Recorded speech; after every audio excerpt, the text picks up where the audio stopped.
Halo semuanya, selamat datang kembali. Kita semua mungkin ngerasa udah khotam lah ya soal puasa, tapi pernah kepikiran nggak kalau ada hikmah yang jauh lebih dalam di baliknya? Nah, kali ini kita akan coba bedah puasa bukan cuma sebagai ibadah, tapi sebagai sebuah sistem holistik yang dirancang untuk menyempurnakan setiap jengkal kehidupan kita. Yuk kita mulai dengan satu pertanyaan penting. Gimana kalau ternyata puasa itu lebih dari sekedar nggak makan dan nggak minum dari subuh sampai maghrib? Pertanyaan ini yang bakal jadi kompas kita untuk penelusuran kali ini. Oke, pertama-tama kita samakan dulu persepsi kita. Menurut sumber yang kita kaji, puasa itu bukan sekedar larangan, tapi sebuah kewajiban ilahi yang syarat hikmah. Anggap aja ini fondasi kita untuk paham betapa luasnya dampak dari ibadah yang satu ini. Baik, ini dia peta perjalanan kita hari ini. Kita mulai dari yang paling dekat dengan kita, yaitu fisik. Lalu kita masuk lebih dalam ke akal dan rohani. Dari situ, kita lihat dampaknya ke masyarakat luas, dan kita tutup dengan tujuan tertingginya. Sudah siap? Yuk kita mulai! Bagian pertama, melatih jasmani. Kita seringkali mikir puasa itu bikin lemes, bikin nggak produktif. Tapi gimana kalau tujuannya justru sebaliknya? Sumber kita ini melihat puasa sebagai sebuah program pendidikan kesehatan yang sangat terencana. Jadi intinya gini, puasa itu ibarat tombol riset tahunan untuk tubuh kita. Ini adalah cara yang proaktif banget untuk menyeimbangkan lagi pola makan kita, melindungi tubuh dari berbagai penyakit yang jujur aja seringkali muncul karena pola makan kita yang berantakan selama 11 bulan lainnya. Dan ini dia kuncinya, moderasi. Prinsip sederhana, makan setelah lapar dan berhenti sebelum kenyang. Ini ternyata sejalan banget loh sama ilmu nutrisi modern. Intinya, puasa itu melatih kita untuk mengenali sinyal tubuh. Kita makan karena butuh, bukan semata-mata karena ingin. Nah, coba deh kita lihat perbedaannya. Di satu sisi ada hawa nafsu. Makan karena impulsif, karena lihat iklan, karena lagi bosan. Di sisi lain ada kebutuhan, yaitu makan secukupnya untuk energi. Nah, puasa adalah latihan intensif untuk pindah dari kolom kiri ke kolom kanan, membangun disiplin yang harapannya bisa permanen. Oke, kalau tubuh kita sudah mulai terlatih, sekarang kita bergerak lebih dalam lagi.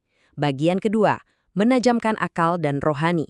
Di sini kita akan lihat gimana disiplin fisik yang tadi kita bangun bisa menciptakan kejernihan di dalam batin kita. Katanya kan, perut yang kosong itu bisa membuat pikiran jadi lebih jernih. Nah, puasa itu menciptakan sebuah ruang hening untuk kita berkontemplasi. Momen untuk mikirin hal-hal yang lebih besar, dari keteraturan alam semesta, pesan-pesan di kitab suci, sampai akhirnya menyadari betapa kecilnya kita di hadapan Sang Pencipta. Jadi, secara rohani, puasa itu kayak nge-gym, tapi untuk jiwa. Latihannya, ya menahan hawa nafsu itu. Kita belajar untuk mengendalikan godaan duniawi, dan mulai melihat hidup ini bukan cuma soal mengejar kesenangan, tapi sebagai sebuah ujian yang membentuk karakter kita. Dan hasil dari latihan batin ini bukan sesuatu yang abstrak loh, hasilnya sangat nyata. Kita jadi lebih bisa mengendalikan emosi, jadi lebih rendah hati, dan cara kita menjalani hidup pun jadi lebih seimbang dan gak berlebihan. Ini adalah fondasi untuk perubahan yang lebih besar lagi. Dan ini dia titik baliknya. Perubahan di dalam diri ini nggak berhenti buat kita sendiri. Ini kayak batu yang dilempar ke air, riaknya itu menyebar keluar. Mulai dari menumbuhkan empati, menciptakan disiplin finansial, dan ujung-ujungnya memperkuat ikatan di dalam komunitas kita. Nah, sekarang kita masuk ke bagian ketiga, masyarakat dan ekonomi. Di sini kita bakal lihat gimana disiplin satu orang, kalau dilakukan bersama-sama, bisa menciptakan efek domino yang mengubah wajah masyarakat. Kalau kita lihat dari sisi ekonomi, puasa itu seperti bootcamp untuk hidup cerdas secara finansial. Dengan mengatur pola konsumsi, secara otomatis kita juga belajar mengatur pengeluaran. Ini latihan praktis untuk menghindari pemborosan dan mulai berpikir jangka panjang. Nah, ini dia kekuatan sosial dari puasa yang luar biasa.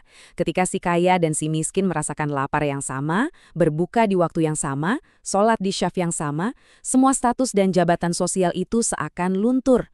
Yang ada hanyalah rasa persatuan sebagai sesama hamba. Untuk menegaskan poin tadi, sumber kita ini juga memberikan peringatan keras. Lawan dari disiplin puasa adalah budaya pesta pora dan pemborosan yang bisa merusak tatanan sosial dan ekonomi. Jadi puasa itu ibarat benteng pertahanan dari budaya konsumtif yang merusak. Jadi pelajaran sosialnya sangat dalam ya. Kita merasakan lapar bukan untuk diri sendiri, tapi agar kita bisa berempati dengan penderitaan orang lain. Puasa mengajarkan bahwa harta yang kita miliki itu adalah amanah, dan kita semua pada dasarnya adalah satu keluarga besar. Dan sekarang, kita sampai di puncak dari semua ini. Bagian keempat, menemukan tujuan tertinggi. Disinilah semua kepingan puzzle, fisik, mental, sosial, menyatu menjadi satu gambaran besar yang utuh dan agung. Cara pandangnya sangat jelas.